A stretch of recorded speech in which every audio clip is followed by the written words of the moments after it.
ఈ పెన్షన్లు కూడా గడచిన 5 సంవత్సరాల్లో అస్తవ్యస్తంగా చేశారు, రాజకీయంతో చేశారు.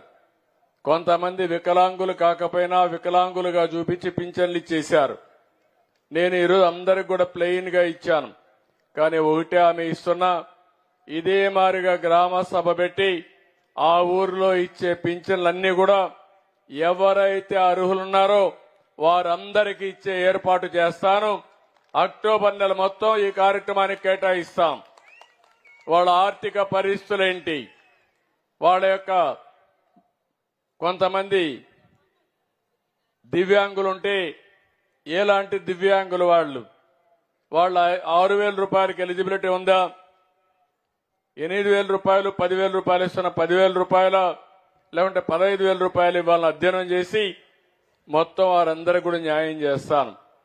కొన్ని దిక్కలు నేను చూశాను, డాక్టర్లను కూడా గట్టిగా చెప్తున్నా, మీరు అడగరని తప్పులు ఎక్కువ చేస్తే వికలాంగులు కాని వాళ్ళకు కూడా పింఛన్లు రికమెండ్ చేస్తే మీ ఉద్యోగానికే ప్రమాదం ఉంటుంది. వెరిఫై చేస్తే నేను పేదల పట్ల ఎంత ఉదారంగా ఉంటానో తప్పులు చేసిన వాణ్ణి మాత్రం వదిలిపెట్టనని వారికి కూడా హెచ్చరిక చేస్తున్నానని చెప్పి కూడా నేను మీకు తెలియజేస్తున్నా.